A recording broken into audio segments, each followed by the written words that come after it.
and welcome to this special edition of Left, Right and Centre, coming to you on a day when the BJP released its manifesto. From talking about farmers to startups to a Ram Mandir, what will the voters finally think?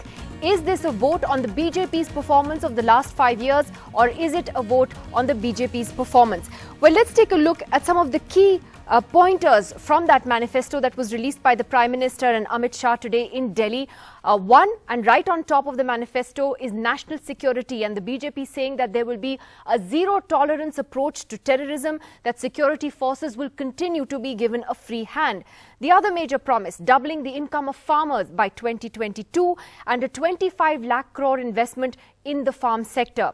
The third big promise, creating new job opportunities by providing support to 22 major champion sectors. Now, it doesn't go into more detail than that, but that is one of the only key references to the employment issue. The other big point, tax breaks for more cash in the hands of the middle class. The abrogation of Article 370 and annulling Article 35A in Jammu and Kashmir is a promise that has been reiterated by the BJP, particularly on Article 370, which has, since the times of the Janasangh, been one of the BJP's key campaign planks, and they have reiterated it again today. And finally, also exploring all possibilities within the constitutional framework for constructing a Ram Mandir. So the BJP manifesto there, about 45 pages long, talking about everything from farmers to startups to what they're going to do for traders, touching upon jobs, the Ram Mandir, Article 370. At the end of the day, what are people going to vote for? Are they going to vote for the BJP's promises or its performance of the last 5 years? Let's take you across to our panelists this evening. Two senior editors here with us in the studio. Smita Prakash, the editor of ANI. Senior journalist Aarti Jairath is with us. Also with us today, Professor Sanjeev Tiwari. He's a political analyst and a supporter of the RSS. And Rajiv Gowda, a member of parliament and spokesperson of the Congress party, with us today as well. Smita Prakash, to you first. Overall, when you look at the BJP's manifesto today, there wasn't any one thing that popped out as a game changer, the way, in a sense, the Nyay scheme did for the Congress's manifesto. Therefore, do you think that the BJP was trying to be careful not to make a tall promise this time and then sort of face flak for it later? Totally. I think it was like once bitten, twice shy. There really was no big ticket item as such in this manifesto. You know, after that whole bring back black money and putting 15 lakh rupees in the account, and then after that, you know, when there was this off-the-cuff remark that Mr. Gadkari had made, that we promised everything because we really didn't think that we were going to win. So, you know, why not make these promises? So he was trolled a lot on that comment, and it was off-the-cuff remark.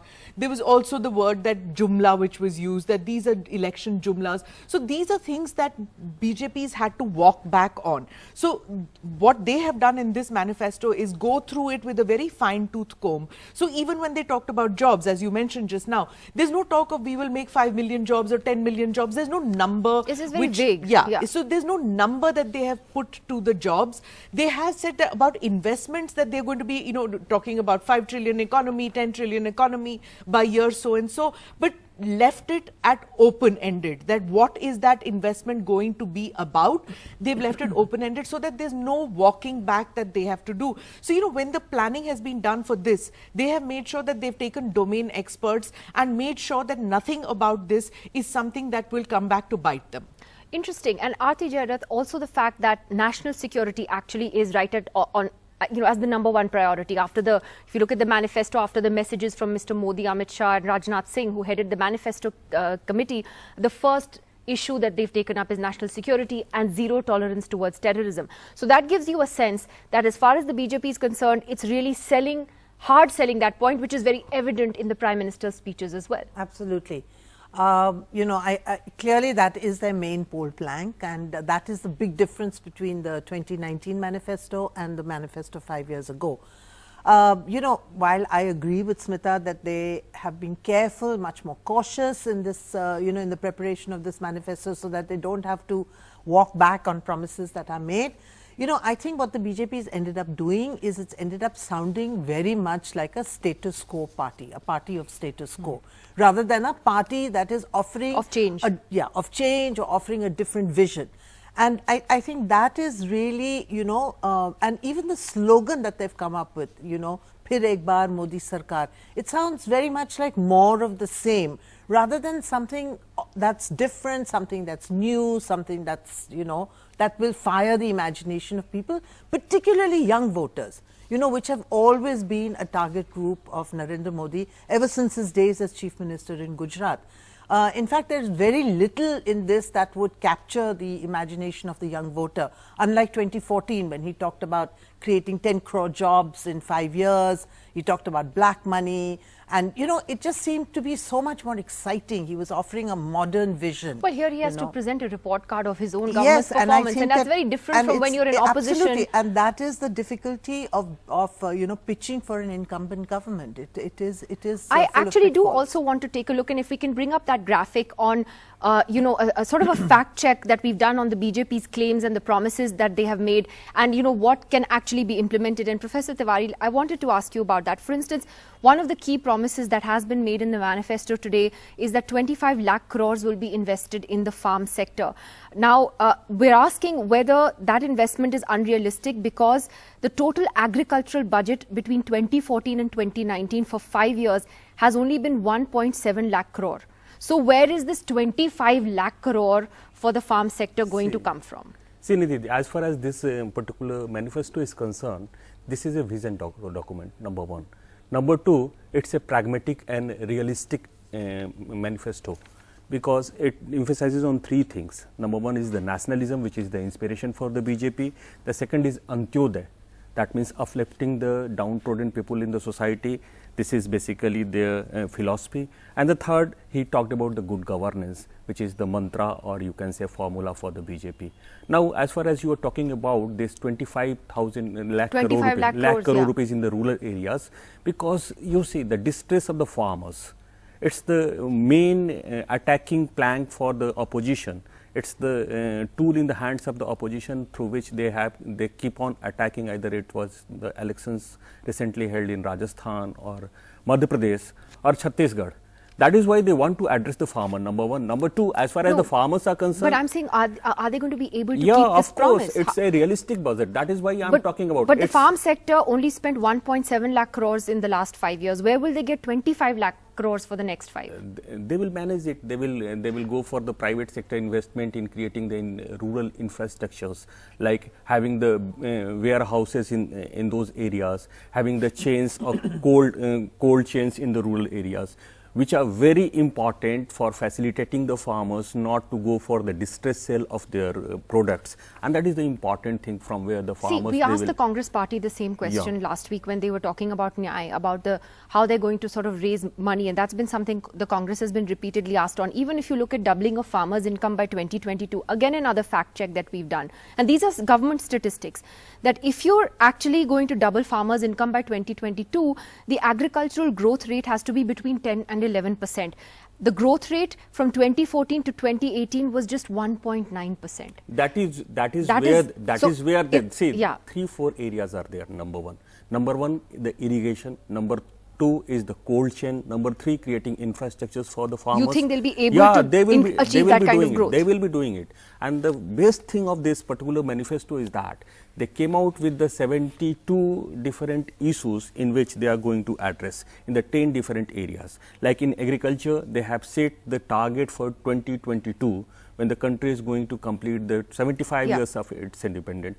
Those 12 different, I would like to call it that this is basically the citizens' charters to the people. Except I think the question is, how will they meet those targets? It's like we were asking the Congress about Nyay. How are you going to actually raise money for this? I have Rajiv Gowda of the Congress here as well.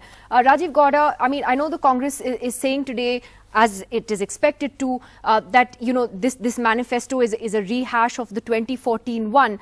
But what Mr. Modi seems to be appealing to, and that was something Mr. Amit Shah and other leaders also said in their speeches today, is his whole reputation of being a decisive leader, of this being a decisive government, and of sort of playing up on national security.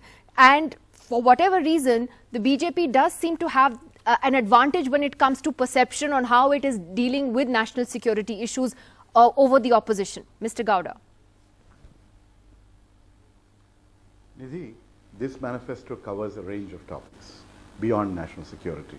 And when you look at that, at the whole document, then you see that this is an apology for a manifesto.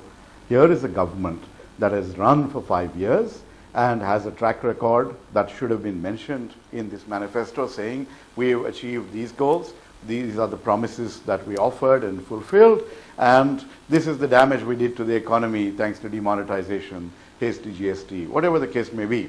But the basic point is, just like the question you just asked, Professor Tiwari, about the contradictions in the numbers, there are numerous such examples in this document of big numbers being thrown in there which have no basis in fact, and for a government which is in office, which should have every number at hand, should be able to give us the exact allocations. We are sitting in the opposition. We don't have all the data with us. They're sitting in government, and for every program that they're offering, they should be able to tell us these are the number of farmers that we're going to reach out to, this is the amount of money that's going to go to them, and this is the budget allocated for that. None of that detail you find in this manifesto, so it's just the usual smoke and mirrors game, and that the BJP has perfected over the years.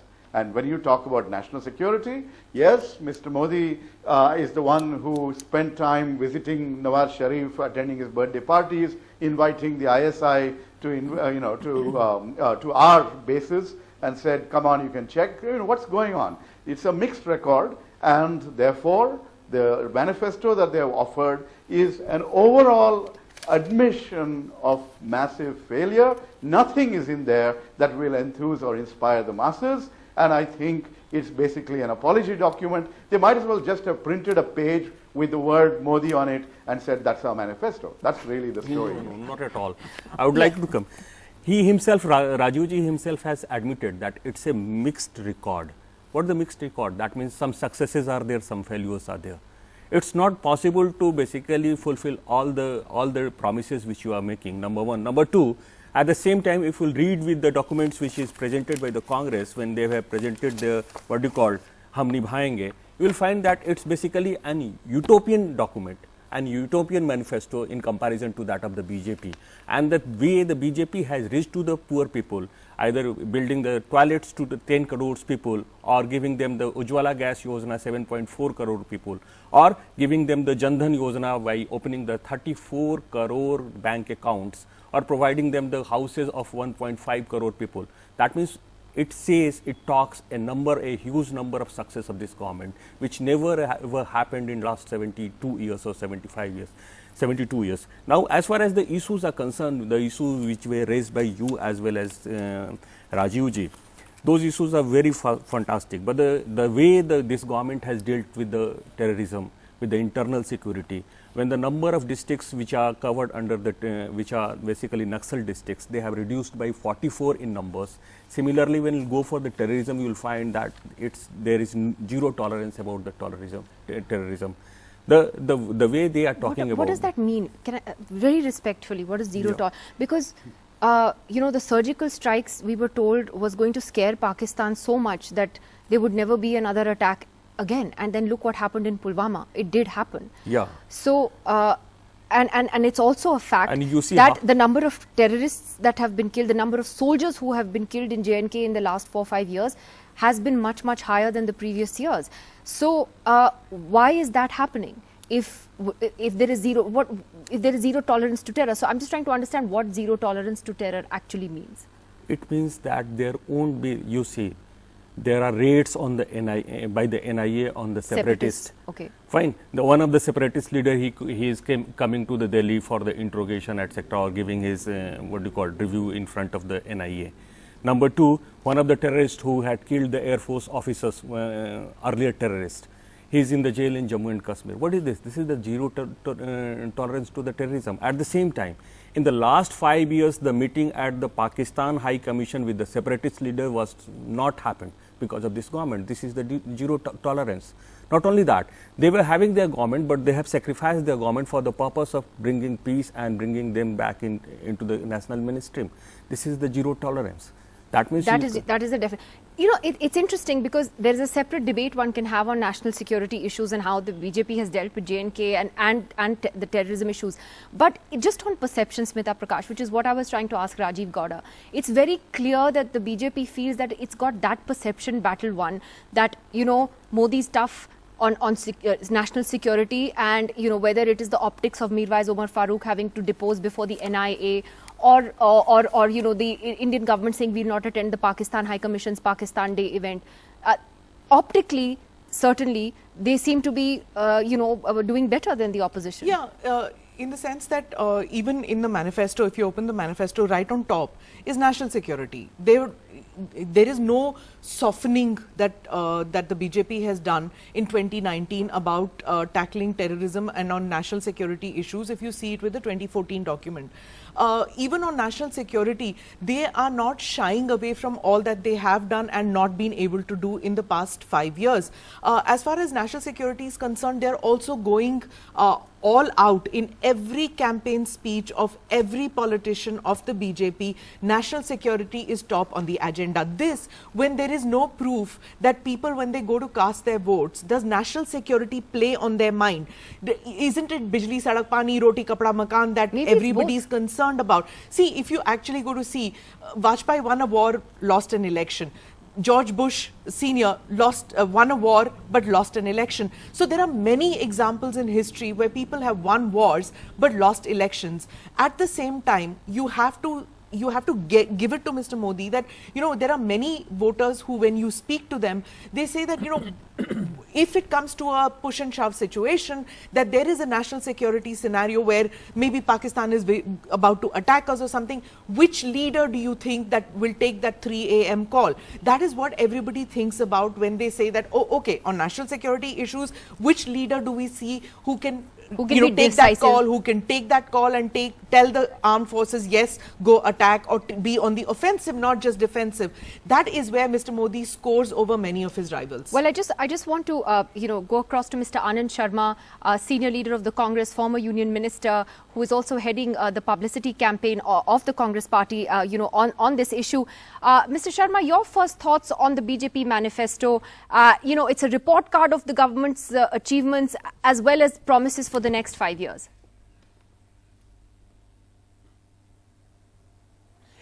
You can't call it a report card because it's just full of platitudes and more promises and cliches.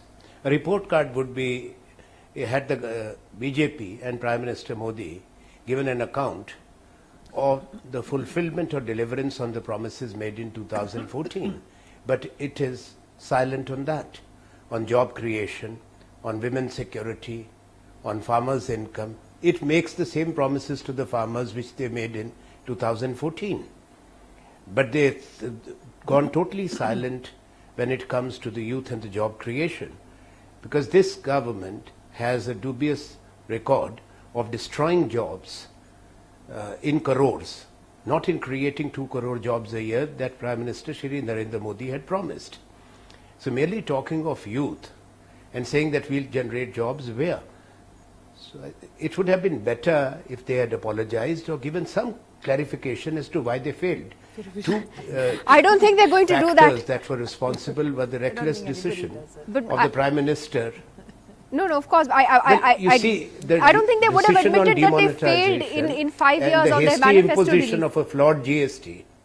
No, sure, but Mr. Sharma, just, you know, on this point about what the Congress is counter. There should have been some clarification on that. Well, you know, the fact is that they are clearly making national security their number one priority, and is the Congress's effort to ensure that the conversation stays on bread and butter issues while the BJP focuses on national security, that the Congress wants to stay focused on employment and farmer issues. You see, we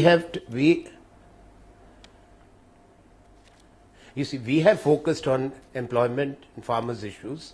We have talked of bringing annually a separate Kisan budget. We have talked of ensuring that the farmers become debt-free and the farmers' debt is no more treated as a criminal offense. There are certain very tangible statements that we have made, and we are going to deliver on that. And similarly on job creation, on promoting entrepreneurship, skills training. But this BJP manifesto, I'll say, does not give any hope. That's why I use the word, it's just cliches. It's called a Sankalp Patra. Sankalp is a pledge.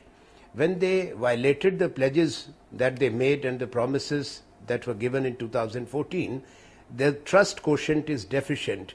Now, only talking of national security, if I may ask one thing, Nidhi, in the last 5 years, the defense allocation in the union budget have been the lowest. If you factor in the inflation, the capital acquisition for the armed forces has gone down, except for a much controversial and hyped decision on the purchase of Rafale jet fighter, which is in itself turned out to be a scam because of the Prime Minister personally shifting the parameters and pushing a private entity, cutting out HAL and transfer of technology for the country. What else has been done? I would like to ask this government. I just want to ask you, before we let you go, on the comment made by Finance Minister Arun Jaitley for the second time actually in the last 7 days, where he said today that this manifesto wasn't made by the Tukde Tukde gang or the Ivy League. What would you say to Mr. Jaitley today, who sort of basically labelled the opposition and the Congress in particular, I mean, using this metaphor of Tukde Tukde as basically saying you're anti-national? It's most unfortunate and irresponsible. This shows the desperation of the BJP leadership. Otherwise, the government should talk positively about its vision and not continuously abuse the opposition. It suited Mr. Jaitley and Mr. Modi in 2014 when we were in government and they were in opposition. But their manifesto even today talks about the bad situation in 2014. Thank you. But first of all, it was not true, because had it been, the Indian economy would not have been a robust one at $2.1 trillion US. Now, what we have achieved, the fastest growing economy has reached $2.7 trillion, whereas in the previous 10 years, when Dr. Manmohan Singh was the Prime Minister, India became the first country in the history of the world after Industrial Revolution to quadruple the GDP. Now, they should have at least doubled it, which has not happened. When you look at the credit offtake, it's one of the lowest. Unemployment is the highest of the last 45 years. I understand the point you're making, Mr. Sharma. Creaking. Right. No, absolutely. You're saying that it's uncalled for, this kind of language that is being used against the opposition. I'd like to thank you very much, sir, for joining us this evening. Quick last word to Aarti Jairath on this. It's going to be a more negative campaign from here on. I mean, the election hasn't even started. No, I know. And I think, calling your adversaries, your political adversaries, calling them traitors or anti-national, I think is a very, very unfortunate thing to do. Because the fact is, Nidhi, all of us are Indians, and I think all of us are pretty much love our country and we are nationalists. I'd also like to just make one point, Mr. Tiwari here talked about terrorists and zero tolerance towards terrorism. And he was calling Mirwais Farooq, a terrorist. No. Separatist. That's what you said. Separatist. No, he said Yes, separatist. no, He said no. But you gave him as an example of zero he is tolerance separatist. towards terrorism. I think he means those who ideologically support a separate state from India. Well, we've seen what the BJP's muscular hardline policy against terrorism has done in Kashmir. No. When we've we'll seen what it's done. support it has like I said, that is a Abolition of it has Sedition alienated Act. virtually an entire state of people. And that has been the end result. Today, you're seeing little children out on the streets. I mean, I think it's a very unfortunate thing. Well, I wish we had more time today, but we have so much election programming lined up. So I'd like to thank you all for this sort of capsule looking, at the BJP's manifesto.